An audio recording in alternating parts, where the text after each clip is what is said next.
दोस्तों, धुरंधर पिक्चर के अंदर जो आर माधवन ने जो अजित सिया का जो किरदार प्ले किया है, ये आप वास्तविक जिंदगी में जानते हो ये कौन है? ये हमारे Ajit Doval, NSA chief Ajit Doval, national security adviser. आप इस समय देखते होंगे, जब पाकिस्तान से भी ये ऑपरेशन सिंदूर के समय की भी बात है, मोदी जी अगर किसी पर सबसे ज़्यादा भरोसा करते थे, हमारे प्रधानमंत्री अगर किसी पर सबसे ज़्यादा भरोसा करते थे तो वो है अजित डोभाल। तो भाइयों, ये जो किरदार है ना, ये अजित डोभाल का है। और अजित डोभाल ये वो शख्स है जिन्होंने 20 साल तक पाकिस्तान के अंदर आतंकवादियों के साथ रहकर कुछ ऐसे ऑपरेशन, कुछ ऐसे सबूत हमारे लिए इकट्ठे करे कि जिससे साबित होता है कि पाकिस्तान किस हद तक गिर सकता है।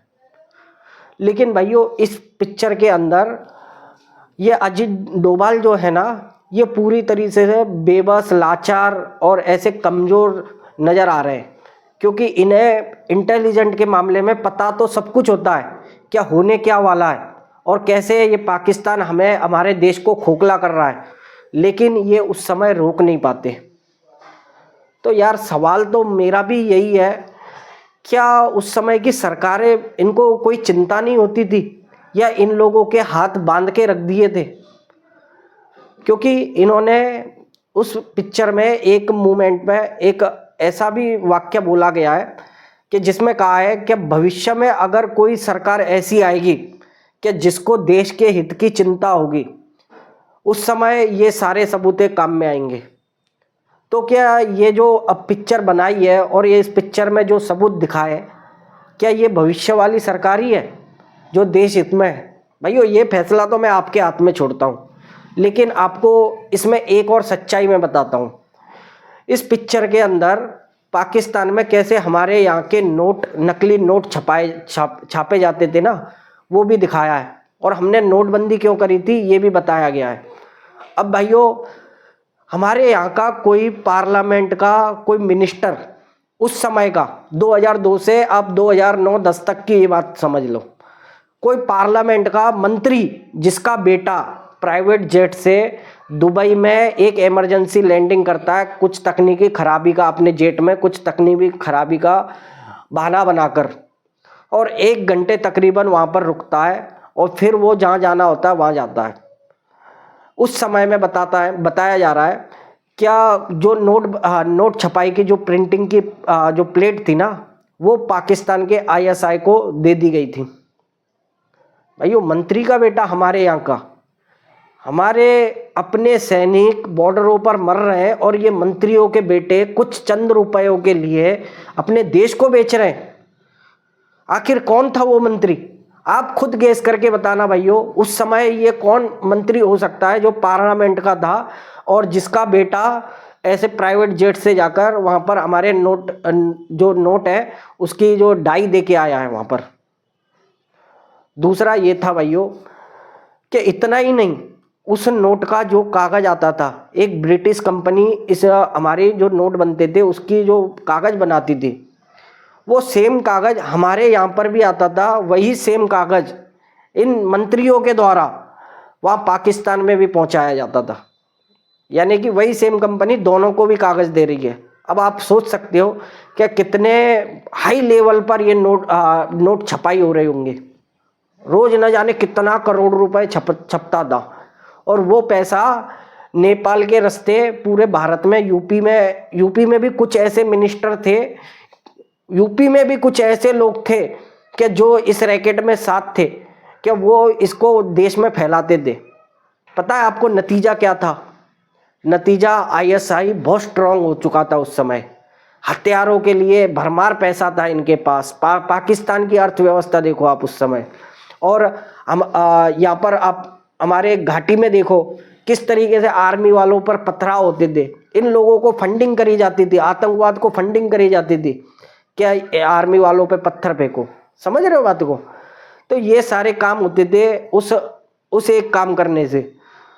तो नोटबंदी, बहुत से लोग हमारे यही कहते थे कि भैया हम 4-4 घंटे लाइन में लगे, क्या फ़ायदा हुआ इसका, कुछ नहीं होना है। बहुत सौ का तो ये मानना है भाइयों, हमारे देश में प्रोपोगेंडा फैलाने वाले जो हैं उनका तो ये मानना है क्या अडानी और अंबानी का जो काला पैसा था वो वाइट करने के लिए हमने नोटबंदी करी थी। अबे घोंचुओ, अब तो कुछ समझ में आया आपको क्या नोटबंदी हमने क्यों करी थी? भाइयों, या तो इस पिक्चर में पूरी तरीके से प्रोपोगेंडा दिखाया गया है या पूरी तरीके से हमें कुछ ये लोग कुछ संदेश देना चाहते हैं कि उस समय क्या था और अब क्या था, उस समय क्या था और अब क्या था। उस समय अजित डोभाल को कोई पूछ भी नहीं रहा था और इस समय अजित डोभाल सबसे भारत के सबसे इंटेलिजेंट यानी कि सबसे पावरफुल व्यक्ति मेरे हिसाब से लगते हैं, क्योंकि मोदी तक उनसे पूछे बगैर कोई काम नहीं करते। अच्छा, दूसरी कहानी इसी में एक और मामला था जो कि बॉम्बे में जो ताज अटैक हुआ था। उस ताज अटैक को कैसे प्लानिंग करी गई थी, कैसे वहाँ से हथियार आए थे, क्या था, ये सारी चीज़ें भी इनको पता थी बखूबी। इनको डेट तारीख भी पता थी कि इस तारीख को होना है, ये वगैरह दिखाया गया है। और भाई इसके बाद चलो वो तो हम रोक ही नहीं पाए, लेकिन इसके बाद जब हमारी फोर्सेस उन आतंकियों के खिलाफ कार्रवाई कर रही थी, जैसे कि हेलीकॉप्टर से कुछ हमारे कमांडो नीचे उतर रहे थे, उस समय हमारे देश के जो न्यूज़ चैनल मीडिया वगैरह या फिर कुछ ऐसे लोग बैठे हुए थे जो कि आतंकी का जो आका था, जो आतंकी के हेड थे वहाँ पर बैठे हुए आईएसआई के, उनको ये इन्फॉर्मेशन दे रहे थे क्या हमारे यहाँ से इतने कमांडो यहाँ से उतर रहे हैं, वहाँ से, मतलब पूरी पिक्चर दिखाई जा रही थी उनको। और वो टीवी पे बैठ के अपने अंदर जो आतंकी थे उनको इंस्ट्रक्शन दे रहे थे, आपको ये करना है, स्नाइपर वाला है तो उसको आप गोली मारो। पूरी रिकॉर्डिंग है भाई, उस समय की पूरी रिकॉर्डिंग इस पिक्चर के अंदर रियल रिकॉर्डिंग दिखाई गई है। अब भाइयों आपको एक बात बताऊं, ये बातें हमें कैसे पता पड़ी?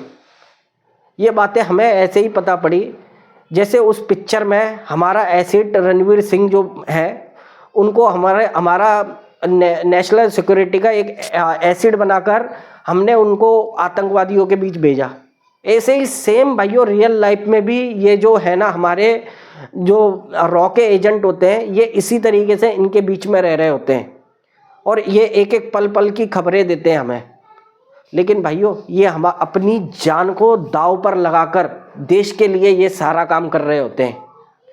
जिस दिन पकड़े जाते हैं ना, इनके साथ कितनी बुरी हालत होती है आप सोच भी नहीं सकते हो। इस पिक्चर में एक नमूना भी दिखाया है, एक एसिड पकड़ा गया था तो उसको कितने बुरी तरीके से मारा गया है वो इस पिक्चर में भी दिखाया है। लेकिन भाइयों मैं आपसे एक बात तो मैं कहना चाहता हूँ, ये पिक्चर हमें कुछ संदेश तो जरूर दे रही है। अजित डोभाल ने ना, आप अजित डोभाल को क्या समझते हो? भारत के जेम्स बॉन्ड ऐसे ही नहीं कहते हैं।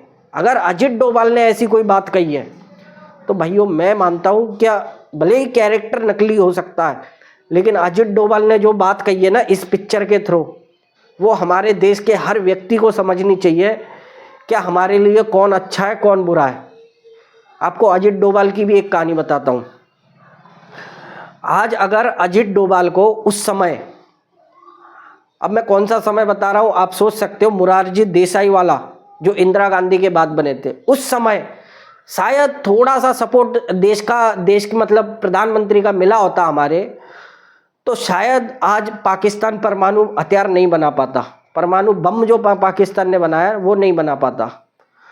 अजित डोभाल ने अपने इंटेलिजेंट भीख मांगकर उधर बाल, कोई नाई के बगल में बैठकर बाल इकट्ठे कर इतनी वो जो रैकेट था कि पाकिस्तान किस तरीके से परमाणु हथियार बना रहा है ये पर्दाफाश किया था।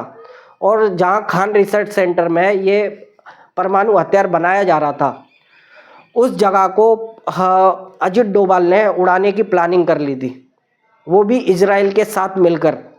इजराइल की खुफिया एजेंसी के कान भर दिए कि पाकिस्तान ये जो परमाणु हथियार बनाया है ये तुम्हारे लिए, तुम पे मारेगा, ऐसा ऐसा। इजराइल समझ गया कि भाई हो सकता है ये सारे मुस्लिम कंट्रियों को ये परमाणु दे दे, तो इजराइल तैयार हो गया था पाकिस्तान के उस खान रिसर्च सेंटर पर बॉम्बबारी करने के लिए। लेकिन इजराइल को एक समस्या आ गई कि वो सीधा इराक ईरान होते हुए नहीं आ सकता था क्योंकि वहाँ पकड़ा जाता, तो इसे घूमकर भारत की तरफ से आना पड़ता और उसे एक हमारा एयरबेस मांगा था केवल रिफ्यूलिंग के लिए। गुजरात का ग्वादर हमारा एयरपोर्ट है, उस पर केवल रिफ्यूलिंग के लिए उसको जहाज़ उतारना था, लेकिन हमारी सरकार ने उसको वहाँ पर भी जहाज़ उतारने की इजाज़त नहीं दी। मोरारजी देसाई गांधी विचारधारा के हमें पाकिस्तान से बना रहा है, अपने लिए बना रहा है, हमें क्या करना, हमें शांति चाहिए, हमें खून खराबा नहीं चाहिए। अजित डोभाल फिर भी, अभी अजित डोभाल ने ये भी प्लान फेल होने के बाद में अजित डोभाल माने नहीं। अजित डोभाल ने एक साइंटिस्ट को ऐसे राजी कर लिया, चाहे उसका कोई भी सीक्रेट हो, वो अजित डोभाल के पास, और अजित डोभाल ने उस साइंटिस्ट को राजी कर लिया कि भाई अंदर क्या क्या चल रहा है मुझे सब पता है, तू मुझे बता। और वो कन्विंस भी हो गया भाई। $10,000 में वो राजी हो गया था कि मैं $10,000 आप मुझे दो, मैं यहाँ पाकिस्तान छोड़ के कहीं चला जाऊँगा और आपको मैं ये कच्चा चिट्ठा सारा आपके हाथ में देता हूँ, आप जाकर चाहे जिसको दिखा दो, चाहे आप यूनाइटेड नेशन में चले जाओ, चाहे आप SCO में जाओ, चाहे कहीं पे भी दुनिया में कहीं पे दिखाते हुए बैठो, हमें कोई लेना देना नहीं। लेकिन हमारे अजित डोभाल साहब को $10,000 भी मोरारजी देसाई ने नहीं दिए।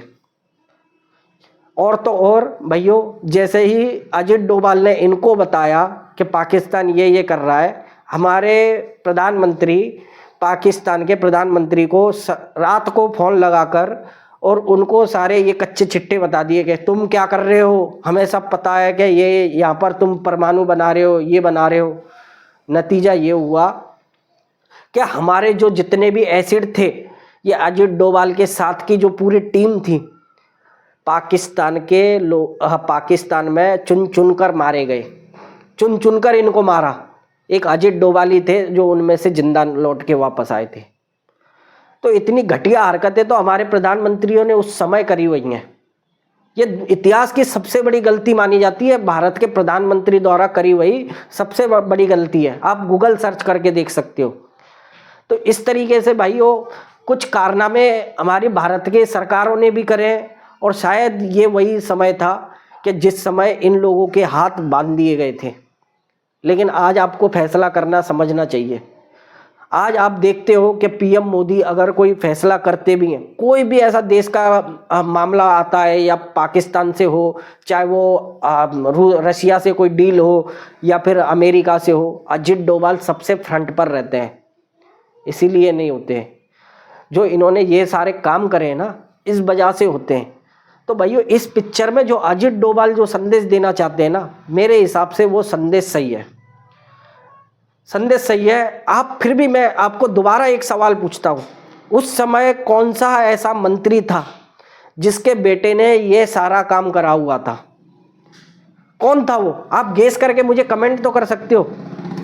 आप मुझे कमेंट करके बताना कौन सा ऐसा मंत्री था कि जिसके बेटे ने वो प्लेट जो हमारे नकली नोटों की जो नोट प्रेस की प्रिंट थी वो उनके पास दी थी। आप कमेंट करके बताना।